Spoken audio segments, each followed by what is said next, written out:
Whispered melodies and tales में आपका स्वागत है और मैं हूं आपका दोस्त और इस चैनल एवं कहानी का सूत्रधार देवव्रत मजूमदार।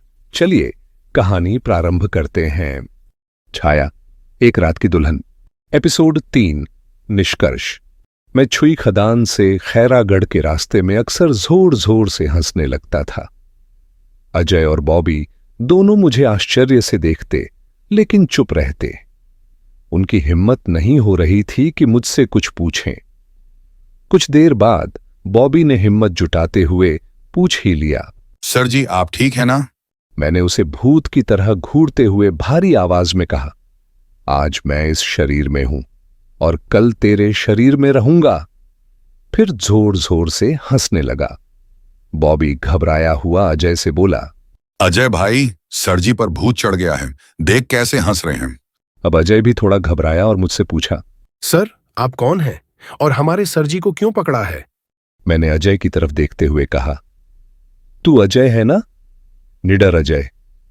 क्या हुआ, डर गया? चल गाड़ी रोक, मुझे खुली हवा लेने दे। बॉबी ने अजय से कहा, अरे गाड़ी रोक बावरी पूछ, राजा जी जैसा कहते हैं वैसा कर। अजय ने गाड़ी रोक दी। मैंने उसी अंदाज में कहा, चल मेरे लिए मदिरा ला और तू भी पी। अजय ने मेरे गिलास को पानी से धोया और एक पैग बनाकर दिया। मैंने पैग खत्म करते हुए अजय से अपनी असली आवाज में पूछा, क्यों अजय, तू भी डर गया था ना?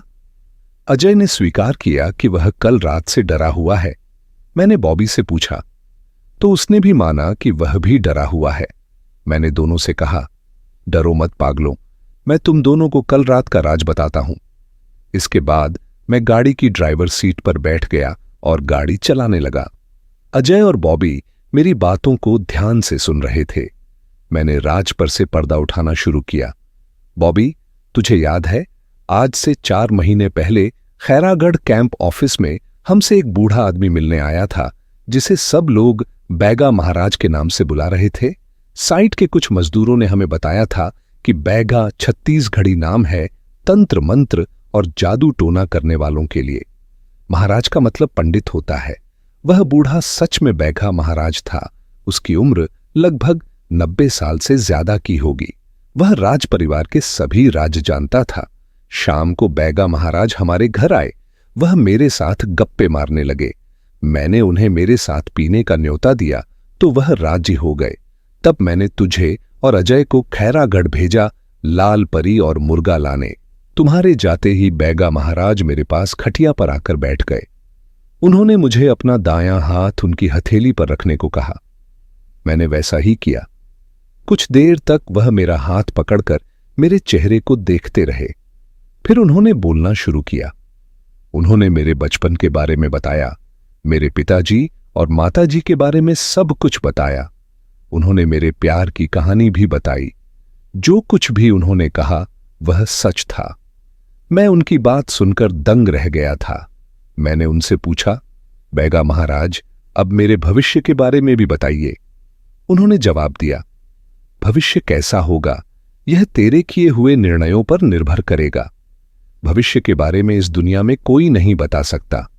जो समय अभी आया ही नहीं, जो जीवन तूने अभी जिया ही नहीं, उसके बारे में कोई कैसे बता सकता है। हम तो सिर्फ वो बातें जानते हैं जो समय तू जी चुका है। मुझे बैगा महाराज की यह बात बहुत अच्छी लगी। तभी तुम दोनों लौट आए और बैगा महाराज चुप हो गए। वह दूसरी खटिया पर जाकर बैठ गए। अगले दिन संध्या को वो बैगा फिर से प्रकट हो गया और कल की तरह आज भी मैंने तुम दोनों को शहर भेजने ही वाला था कि बैगा मुझसे बोला, साहब आपके आदमी शहर जा रहे हैं तो मेरे लिए यह सामान ले आएंगे क्या? और उन्होंने मुझे एक पर्चा दिया। पर्चे पर किराना सामान के साथ खेती की दवा भी लिखी थी।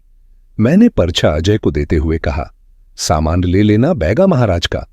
बैगा सामान के पैसे देने को हुआ कि मैंने मना कर दिया और तुम दोनों शहर चले गए। तुम्हारे जाते ही फिर बैगा मेरे पास आके बैठ गया और उसने पहली बार छींदारी बांध की कहानी सुनाई।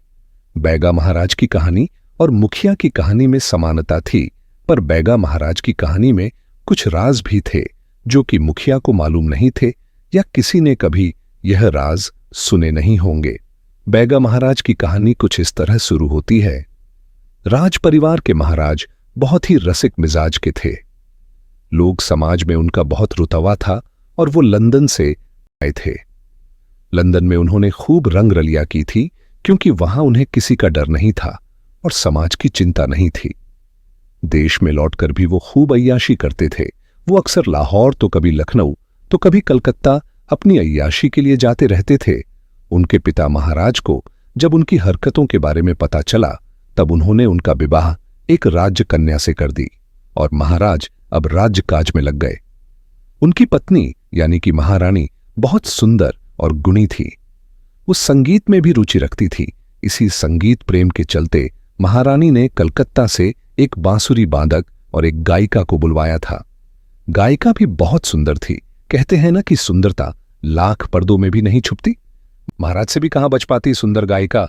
महाराज ने राजमहल में ही महारानी से छुपकर उस गायिका के साथ प्रेम संबंध बनाया और वो छुप छुप कर मिलने लगे। पर महारानी ने उन दोनों को एक रात रंगे हाथों पकड़ लिया। उस रात महारानी ने गायिका को राजमहल से निकाल दिया और उसे कलकत्ता वापस जाने का आदेश दे दिया। गायिका और वो बंशी बादक फिर कभी किसी को नहीं दिखे। महाराज भी राजकाज में अपना मन लगा लिया था और वो उस गायिका को भूल गए थे। महारानी महाराज को काम में लीन देखकर खुश होती कि महाराज सुधर गए हैं। सनातन धर्म के अनुसार ऋणानुबंध व भौतिक स्मृति है जिसे आप अपने भीतर रखते हैं। यह स्मृति रक्त संबंधों या यौन संबंधों के कारण प्राप्त की जा सकती है। जब यौन संबंधों की बात आती है तो एक महिला के शरीर में बहुत अधिक याददाश्त होती है और आप उस महिला के शरीर को भूल नहीं सकते। इसीलिए सनातन धर्म में हम किसी भी अनजान व्यक्ति से हाथ नहीं मिलाते, क्योंकि हम उसकी याद अपने अंदर नहीं लेना चाहते हैं और हम नमस्कार करते हैं। महाराज भी उस गायिका के शरीर को भूल नहीं पाए थे। उन्होंने उस गायिका और उसके साथ प्रेम के लिए छींदारी टापू का निर्माण करवाया। टापू पर गायिका के लिए महाराज ने शीश महल का निर्माण करवाया और बांसुरी वादक को भी शीश महल में ही रखा। उस समय छींदारी गांव या छींदारी बांध नाम का कोई गांव या जलाशय नहीं था। वह एक घना जंगल था। महाराज ने घने जंगल में पिपरिया नदी पर टापू बनवाया और टापू पर शीश महल का निर्माण करवाया। यह शीश महल का अस्तित्व लोगों को कई सालों बाद पता चला। महारानी को कभी शक नहीं हुआ कि महाराज हर रात राजमहल से कहां गायब हो जाते थे। दरअसल महाराज ने राजमहल के तहखाने में एक सुरंग बनवाई थी जो सीधे शीश महल के तहखाने तक जाती थी। महाराज जब भी चाहते उस सुरंग के रास्ते शीश महल आ जाते और फिर उसी रास्ते लौट जाते। महाराज और गायिका का प्रेम प्रसंग चलता रहा। एक शाम महाराज अचानक शीश महल पहुंच गए। वहां उन्होंने गायिका और बांसुरी वादक को साथ देखा। बांसुरी वादक बांसुरी बजा रहा था और उसकी धुन पर गायिका नृत्य कर रही थी। यह देखकर महाराज क्रोधित हो गए। उन्होंने बांसुरी वादक को खूब मारा और उसे शीश महल की जेल में कैद कर दिया। गायिका ने महाराज को समझाने की बहुत कोशिश की कि वे दोनों केवल रियाज कर रहे थे, लेकिन महाराज ने उसकी बातों को अनसुना कर दिया। उनके अहंकार को ठेस पहुंची थी। उन्होंने गायिका को भी एक कमरे में बंद कर दिया। जब भी महाराज शीश महल आते, बांसुरी वादक बांसुरी बजाने लगता और गायिका उसकी धुन पर गाने लगती। यह देखकर महाराज और अधिक क्रोधित हो जाते। कुछ दिन ऐसे ही बीते। महाराज से रहा नहीं गया।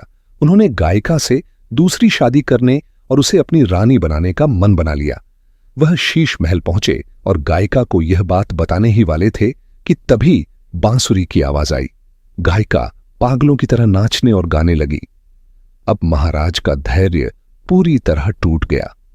उन्होंने सिपाहियों को आदेश दिया कि टापू के किनारे के पेड़ पर एक सूली यानी फांसी का फंदा तैयार करें और बांसुरी वादक को वहां ले आएं।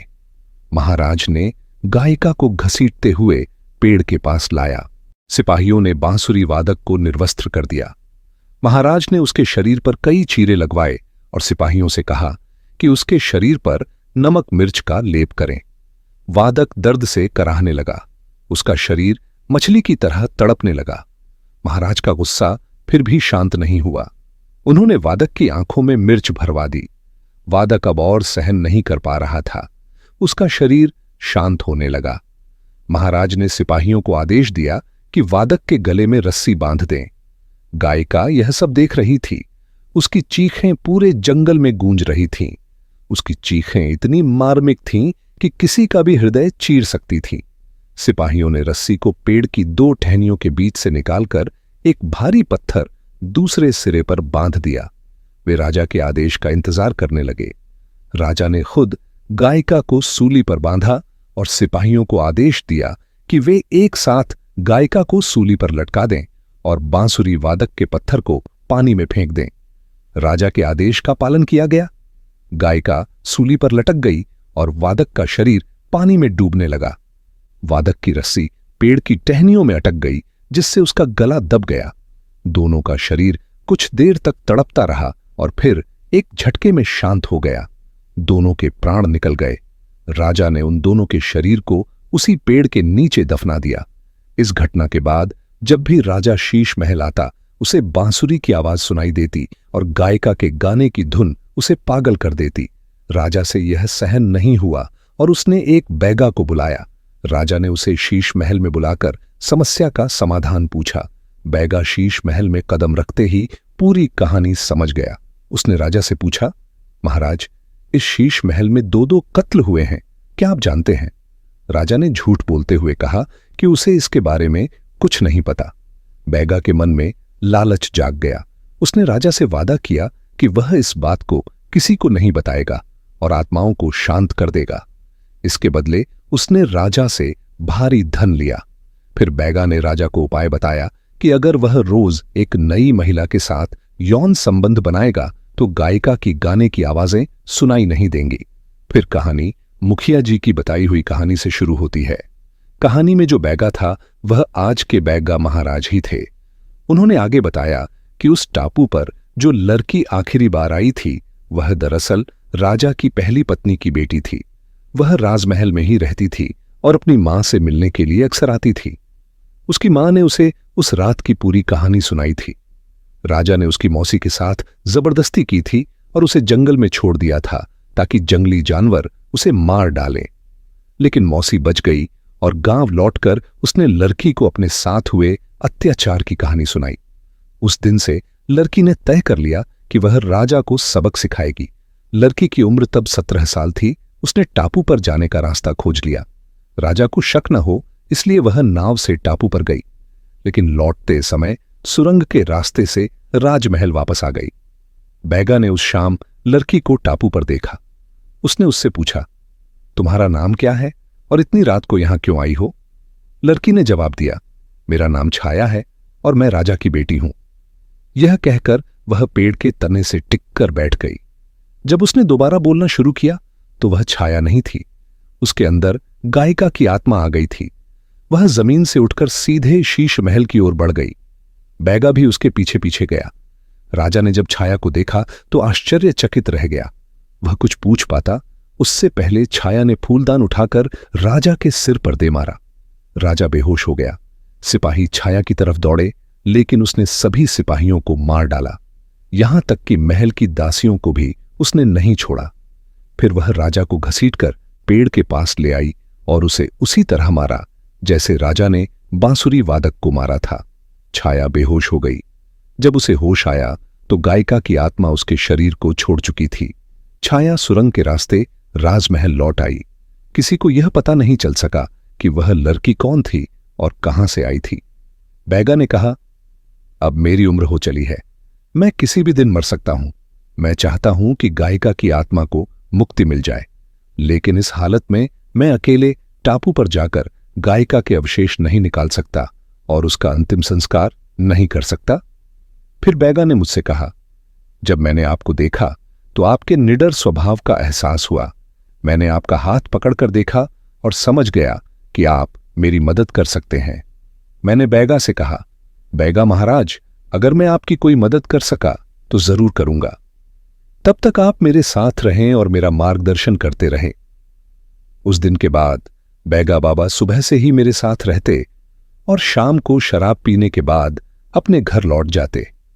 फिर जब हम छींदारी गांव पहुंचे और मुखिया ने हमें खाना खिलाते हुए बांध की कहानी सुनाई, तब मैंने अपने दिमाग में गायिका को मुक्ति दिलाने की योजना बना ली। वह कहानी थी गायिका को मुक्ति देने की कहानी। मैंने बचपन में स्कूल में एक कहानी पढ़ी थी कि डर और साहस छुआछूत की बीमारी की तरह होते हैं।